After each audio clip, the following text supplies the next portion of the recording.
Hi, Jen. Welcome. Hi, how are you? Good. How are you doing? Good. It's nice to see you. It's good to see you as well. So, thank you for taking the time to speak with me today. We're just going to have a couple questions, share some insights into who you are and how you practice. But before we dive into that, I feel like it's appropriate to share that we actually do know each other, that we are actually friends. Do you want me to tell them how we know each other, or would you like to share? Yeah, you can go for it. Okay. So Jen and I actually met, I don't know, almost a decade ago now, as we, I know, it's a long time, uh, as we were both board members for a local uh, SF chapter of California Association of Marriage and Family Therapists. And I was actually president, and I convinced Jen to be the president after me. Maybe to her chagrin, I don't No, know. it was a good time. It was a good time. But we spent a lot of time collaborating. We became friends and have subsequently kept that friendship. Yeah. So, all right. So, Jen, any questions for me before I start kind of asking you some questions here? No, I'm ready. I'm excited. All right.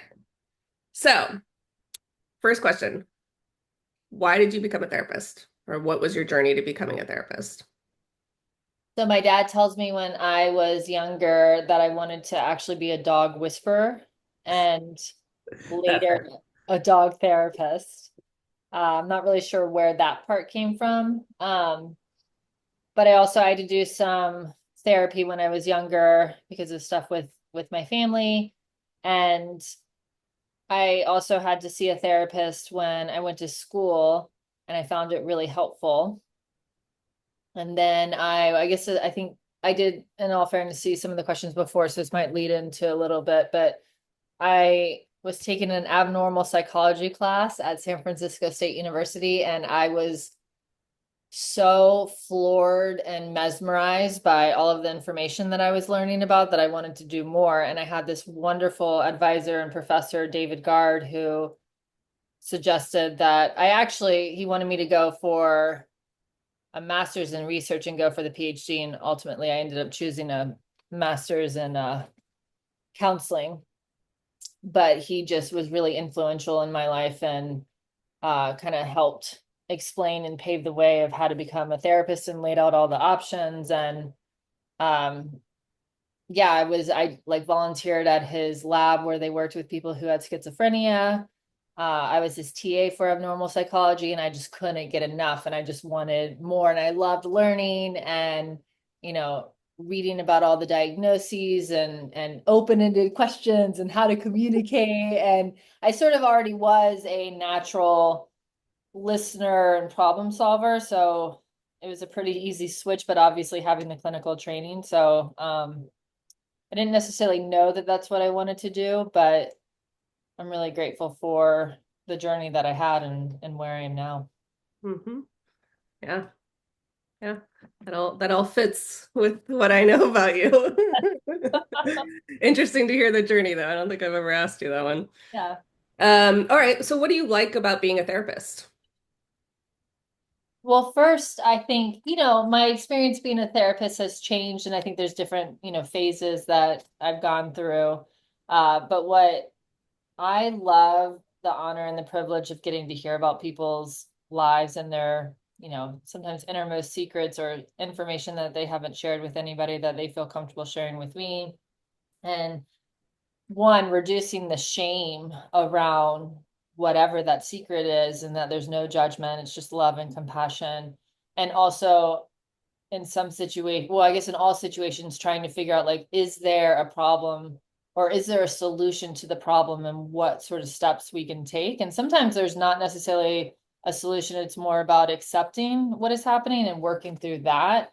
But I'm very, solution focused, and so trying to figure out, like, what can we do about the situation, and then also how do we, like, look at the patterns, and then how do we also try to prevent certain patterns from continuing. So it's sort of like a puzzle, and just learning and hearing about everything that's going on, and really kind of developing relationships with my clients. I mean, some are more short term, but I've also had clients for a really long time, and I've seen them through all sorts of changes, positive and negative ones, and see how they overcome some major challenges. And I just love getting to be a part of that and someone that, they feel comfortable confiding in.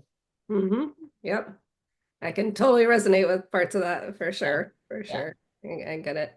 I'm picking up what you're putting down. Excuse me. So, okay. So what are your favorite modalities or specialties? What kind of areas or niches do you like?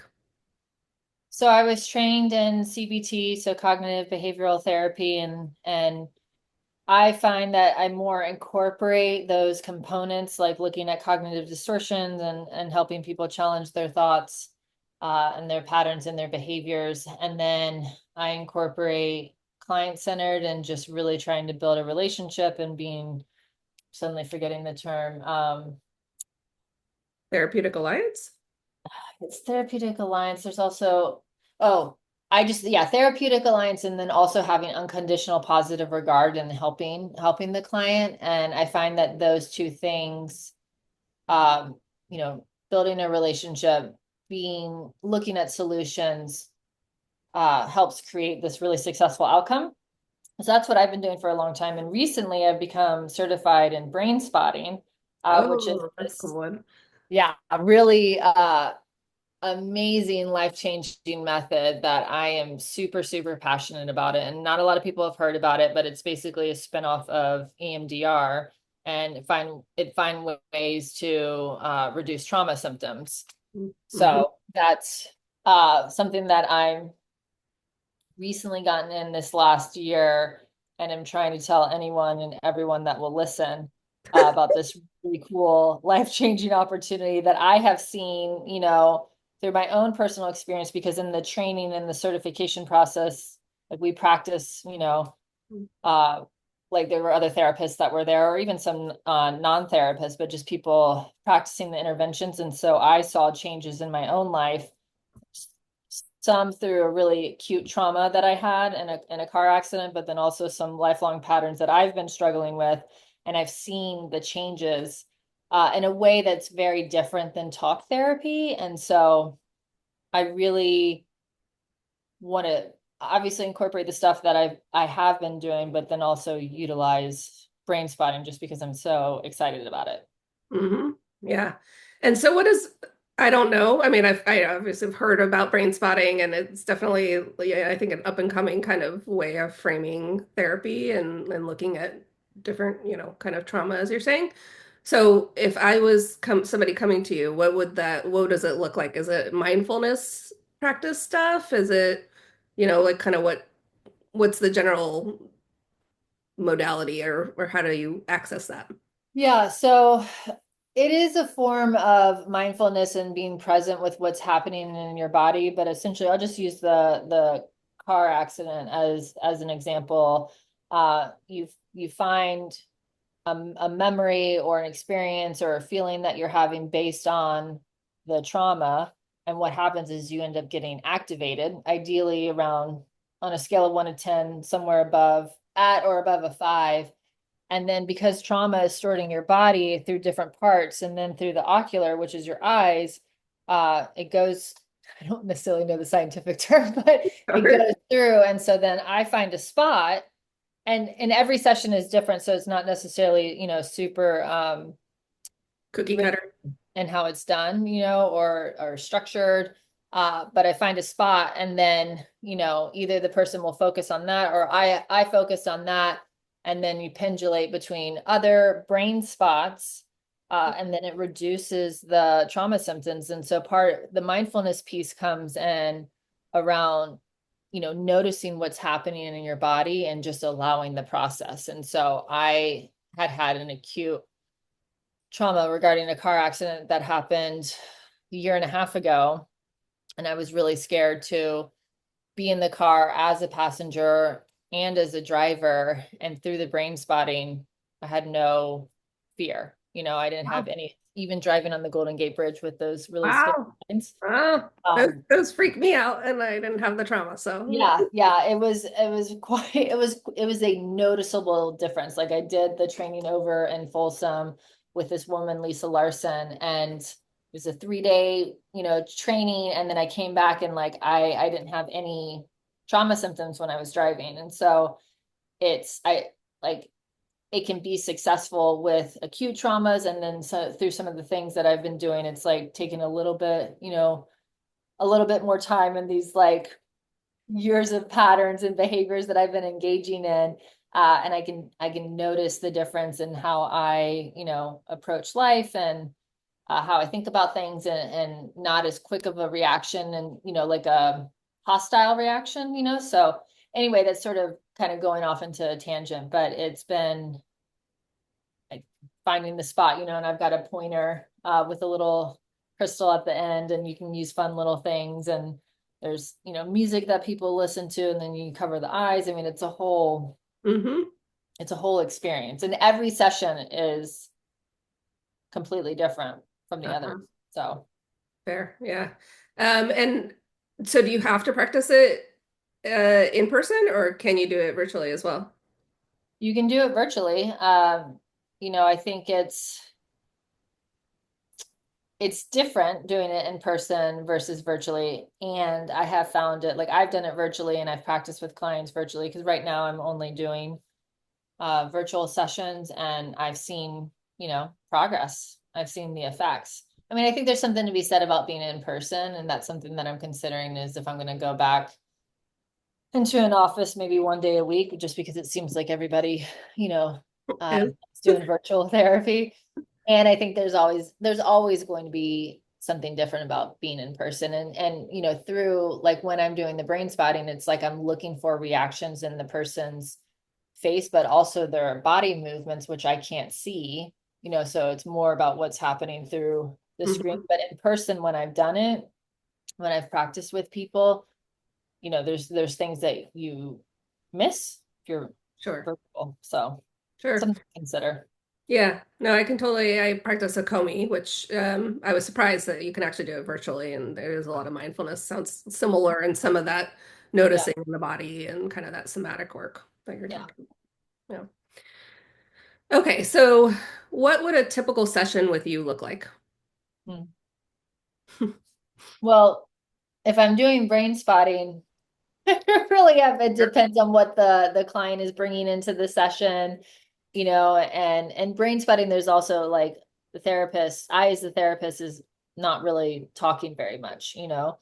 sometimes the client might be talking through the mindful processing, and other times it's, total silence just because of the experience that they're having. And so uh that's for brain spotting. And then in terms of talk therapy, it's just more about hearing really what's going on with the client. And sometimes there's laughter, sometimes there's tears, sometimes there's um silence and some of the processing that's going. But there's from my perspective, there's a lot of curiosity and trying to figure out what's going on. And it's funny because I can remember, my clients like third aunt, and like something about that, something that they like versus like something that's happening in my personal life. I can't remember people's names for the life of me, but just the kind of attachment that I have to the clients.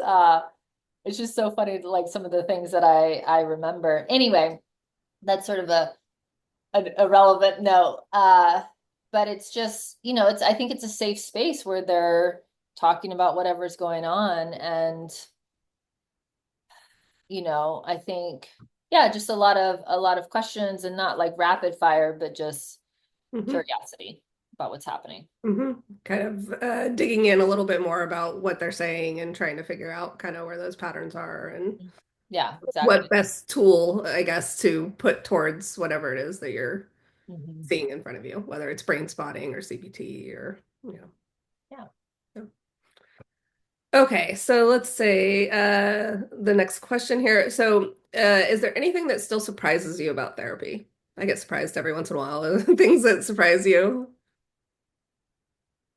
I think that in terms of some of the, I think clients can feel really nervous about sharing information, especially when it comes to sex. People like feel Very true. really, not everybody, but a lot of people feel uncomfortable talking about sex. And it's like, I, as a therapist, am talking to people all day, every day, right? And have for several years that I I can almost sometimes like predict human behavior, just because of all the like years of experience that I have and kind of what's going on. And um it's not necessarily surprised, but I appreciate people's vulnerability and motivation to try to figure things out. And so what I always tell clients is like, I've heard pretty much everything. Whatever you can think of, bad, bad, right? Negative, positive, like I've heard in terms of sex, in terms of relationships, in terms of money, in terms of fears. And so I just really want people to feel comfortable. Like it's okay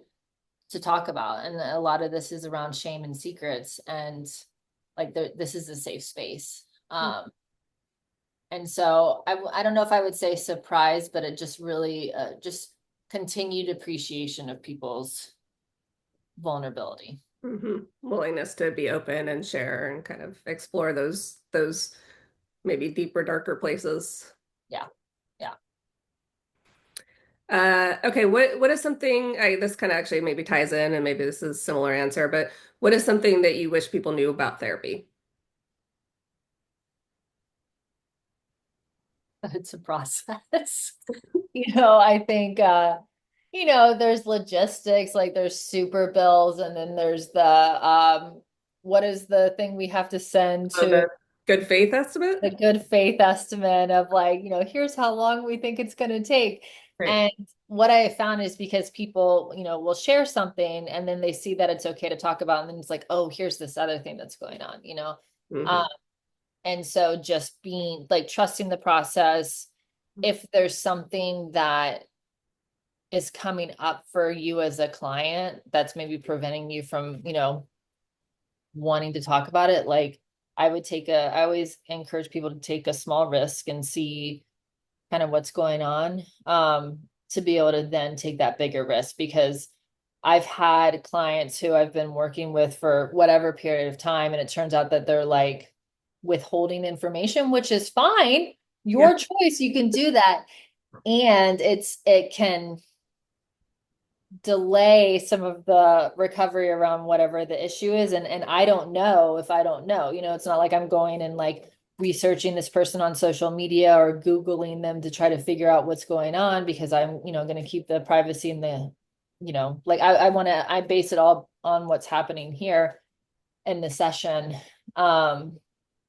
And so to trust that process, to lean into the discomfort, that's where I always say like being vulnerable is like where the change and the growth happens. And Mhm. so sometimes people aren't necessarily ready yet for all of it. So dip your toe, kind of see.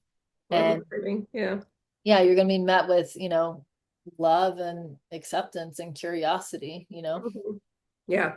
Yeah, that always shocks me a little bit when somebody I've been working with for like a year is like, by the way, I'm feeling suicidal. And you're like, what? What? Wait. Let's talk about it. How long? Let's what? Yeah, yeah, definitely. Okay, so final question here, before we dive into my little questionnaire. Do you have a favorite tool that you like to share with people? Is there something that you kind of find is very useful in different situations? Yeah, so I forgot to mention I do also work with a lot of teenagers. So I'll do one for teens and then I'll do one for adults. For teens, I love giving them, you type in 99 coping skills PDF, Oh, and it's literally like 99. And some of them are a little hokey, and some of them are, like the teen client that I'm working with, there's no way that they're going to do it, but sometimes teenagers will say, nothing works, I can't come up with anything. I'm like, well, here's 99 of them. There's got to be at least one or two. And what I have them do is I have them highlight the ones that they already do that maybe they weren't even aware were coping skills. And then they'll highlight ones that they're willing to try. And so they've got this color-coded sheet. I've been doing that handing that one out for years, and I find that teens really like it. And the one for adults, which I've also shared with teenagers, but there's this really great app called Insight Timer, and it's a free meditation app. And it's got, I don't know, like 10,000 meditations, and you can do it based on if you want chanting, if you want silent, if you want, the sound of rain, or if you want someone talking. And there's this practitioner, Sarah Blondin, who I absolutely love her meditations. And so depending on the client, I might recommend that. But in terms of mindfulness skills, right, this is a really great app, and it tracks, how long, and gives you like little milestones and little rewards. And it's something that I use every day myself. And so I think there's also, I think there's a delineation between client and therapist. And so through the framework that I subscribe to is that the client's not really going to know very little information about me. They'll hear my dog, Rocco, so they know that I have a dog. Or there's, some clients I've been with for a long time, like they'll be able to pick up on different pieces of information, but I try not to share.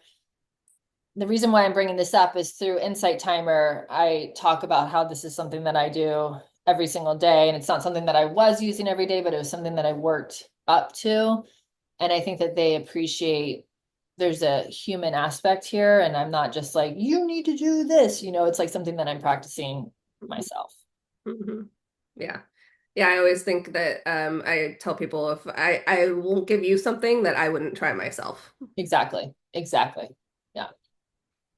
Okay, thank you so much, Jen. I know that those were questions that I kind of shared with you, and then I teased that we were going to do this other little bit that you have no clue about. Um, so do you know the Colbert questionnaire? Have you ever watched Stephen Colbert? Yes, a little bit. Okay.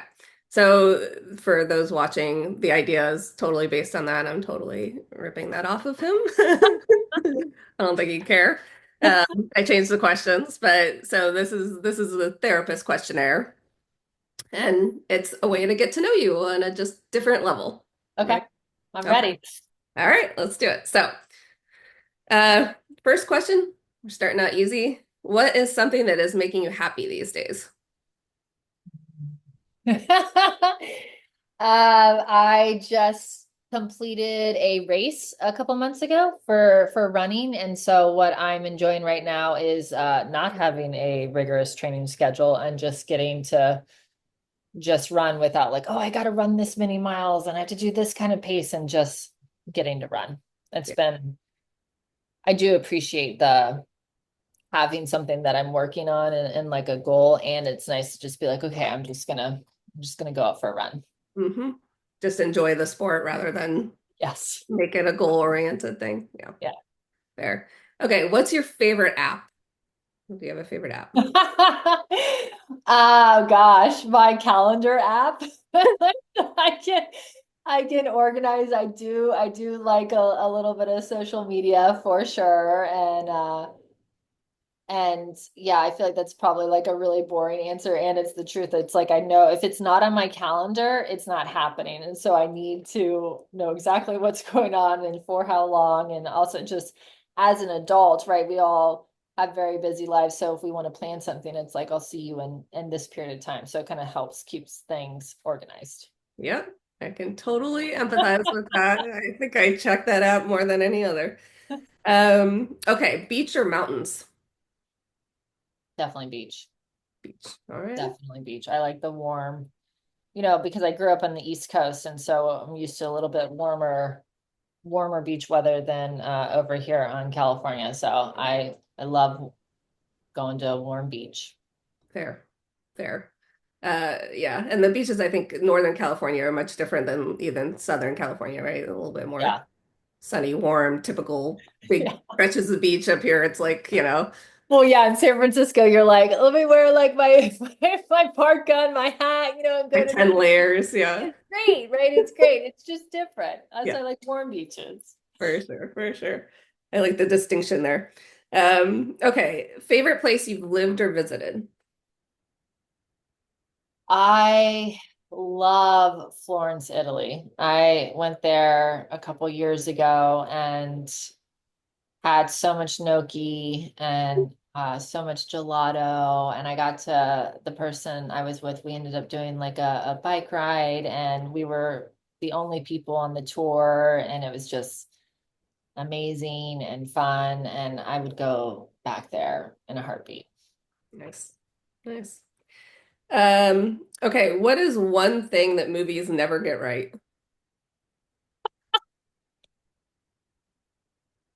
Portrayals of AA meetings. Okay. I, I mean, yeah, yeah. So, I had like in our training, we had to, for grad school, like in I think it was the substance abuse class, we had to attend any sort of 12-step meeting or, really any sort of recovery base. And so I tried AA and I tried the Al-Anon meetings, and, a little bit familiar with those programs. And, and so like I think there's only one. I don't even remember which show it was. It wasn't like Scandal, or it was some show where I was like, oh, that's actually accurate. But like every movie, every show, I'm like, that's not the experience that I had when I was in a meeting. So they never get it right. yeah. Yep. Fair. Okay. Best way to relax. I really enjoy, don't do it often. I mean, I really enjoy kind of sitting on the couch with my dog, Rocco, and snuggling up in my electric blanket because it's really cold in my apartment, and watching some kind of show, maybe binge watching, even, doing that a little bit, and just kind of taking my mind. A lot of people say, "Oh, I've got this like, therapeutic thriller that you'll really like." And I'm like, I don't want to do that on my spare time. I like, there's a lot of like I really like shows like Grey's Anatomy and Station 19, where it's like, yes, it's high drama, but it's not like I need to like, like, oh my gosh, like process everything and just kind of relax. Yep. Yeah. No faster way to turn me off of some TV show or movie than to tell me it's therapy I know. related. You'll love this show. I'm like, no, no, I'll pass. Thank you. Hard pass. Um, okay, so what is your dream trip location? I really, I really want to go to Australia, and I want to meet some dingoes. So Oh, well, I don't know if you actually want to meet. I just, I Dingoes just want are to see quite it. fancy. I did a report in fourth grade on dingoes and Australia, and I've always wanted to go and see them, And so, I mean, obviously, maybe not actually, but just seeing them, just like some childhood dream that I've had. And I've always wanted to go there. It's, I've heard it's a really long flight, so I have to sort of like a big commitment. It is, but very worth it as somebody Yeah. who lived in Australia. I'll give you some recs whenever you want to go. Okay. Okay, so here's a little deeper one. If you could go back in time, what advice would you give your younger self? Oh gosh, I just had so many memories just flood through my brain. My younger self is that to like it's important to have fun and to go out and try, just try everything and go experiment. And like some of the decisions that you make, are gonna have like potentially really long-term consequences. And like that's part of I think the positive and negative of trying different things. But I look back at some of the decisions that I made, and I had no idea that I would end up, you know, point A, point B. And most of those decisions, I'm okay with. There's some I'm like, yeah, I probably could have like handled that a little bit differently. So I think even after what I just said, it's like go live your life and really just try to be your authentic self and practice forgiveness and compassion. You know, I know that like I am who I am as a result of the experiences that I've had and decisions that I've made. And I wouldn't be where I am right now if it weren't for those. Yeah, love it. Good advice. Okay. Least favorite chore. Uh, Cleaning the toilet. Yeah. I really don't like cleaning the toilet. I don't mind doing dishes. Like, but and I don't really love cooking. I've like sort of, accepted that at this time in my life of the cooking. But give me a dish, give me dishes. I have no problem doing that. And then the toilet, I'm like, oh man, it's like a lot of things happening over there, So it's like get the gloves and get the brush and Uh-huh. yeah, not a fan, not a fan. Yeah, fair enough. I expect that might be an answer for multiple people, but okay, what was your favorite subject in school when you were younger? In college or high school? I was thinking more like high school, like when you were kind of growing up. Because we know abnormal psych was Yeah, yeah. So I I don't know if in terms of subject, I remember this teacher that I had in high school, Miss Carter, that was teaching social studies, and she was really impactful and showing me that learning can be really fun. And I just social studies was a favorite subject of mine. But I really, really liked that teacher, or just some teachers that made a great impact on my life. hmm Yeah, fair enough. Okay, so this is kind of more around the clinical work. Is there a clinical person, like a legend or a body of work that you admire as a clinician?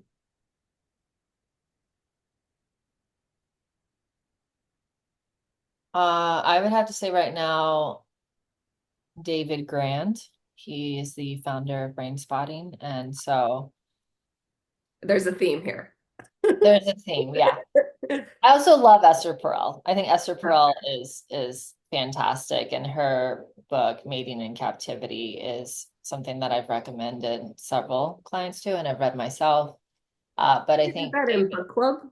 huh? Didn't we read that in book Yeah, club? we did. We did. Yeah, that was a long time ago. I loved that. I loved some of the books that we read in book club, and like I read a couple of her other books, and I have very distinct memories of reading that book in particular, and in my office in between sessions, and just kind of being, made aware of these different ideas. So I think Esther Perel is really cool. I think the Gottmans are great, because I've been trained in Gottman couples therapy. But David Grand, just I'm actually going to see him with another therapist in March. I mean, via Zoom, but I'm really excited because I did a lot of my training with Lisa Larson. And yeah, the Larsons, I'll just say that over there.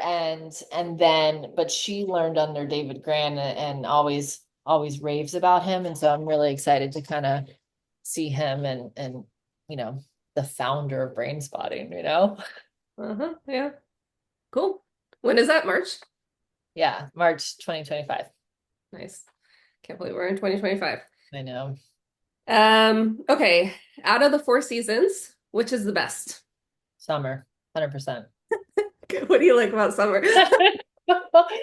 So, well, living in San Francisco, there's not really seasons. I mean, I would say it's like the first and second week of October are great. I love warm weather. And now that I live in Marin, it's like I remember I worked at a high school in Santa Fe, and I would drive in the fall and I would see the leaves change color. And I was like, oh my gosh, like I need to move to Marin. And and then the other thing is like when I lived in San Francisco for years, and I had the same shorts and dresses and bathing suits because I never got to wear them because it was never warm enough in San Francisco. And then when I moved to Marin, and it was warm, I actually got to wear the outfits to the point that I was like, okay, now it's time to buy some new ones. So I just love warm weather. I love the sunshine. I love being outside, and this week in particular has or the last couple weeks, it's just been like cold and rainy. And then I saw the sun come out in the blue sky like a couple days ago. And I always forget, you talk about seasonal affect disorder and like how the changes in the season and the weather, it's like, and it's like I forget every single time, the sun comes out. I'm like, oh, right, like my whole body, everything changes, and I feel happier, so I just, yeah, it's sunshine and warm weather. Yeah. Struggle is real. Yeah. Yeah. Um, okay, what would be the worst superpower to have? The worst superpower? Yeah, Oh gosh, I don't know. The For me to have the power to erase people's memories would be the worst. would be the worst. Okay. Why? I think that would be way too much power for me to have the Oh, ability to like manipulate and control things and the take away mind. people's uh power of choice, Hmm. I think that that would be real bad.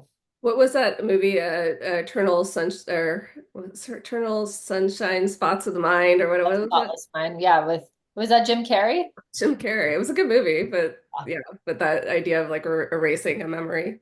Yeah, like if I could, I don't know about me erasing memories, but like if I could, fly from one place to the next, like that would be really cool. But I wouldn't want to be able to do things to other people. That's too much power. It's too much power for me to have. Uh-huh. It might get to my head and I might be like, What else could I do? Okay, what would be your spirit animal? an owl. Oh, like a I have wise little owl kind of thing? Yeah, I have two owl tattoos Hmm. and I have a bunch of owl stuff in my house. And I just, yeah, totally identify and relate with the owls. Mm-hmm. Fair. Love it. Okay, final question. When you look back on your life, what do you hope that you'll be able to say? What do I what? Hope you'll be able to say about it. That I made a difference and impact in people's lives, that I made people laugh every now and then. I'm not like incredibly funny, but I'm like slightly funny. And that I've made people feel good, loved, and important. Mhm. Love it. Love it. And for the record, I do think you're funny. We're still friends, and I didn't think you were so funny. We connect on humor a lot. 100%. All right. Well, as Colbert would say, you are now known. Exciting. Thank you, Jen, for taking the time to do this. And yeah, you and I will be in touch, but I will put all your information so that people have it, kind of in the notes of all this and stuff. So if they want to reach out, they can reach out to you. Wonderful. Thank you so much for having me. It was nice to see you, like I said in the beginning. For sure. For sure. Good seeing you.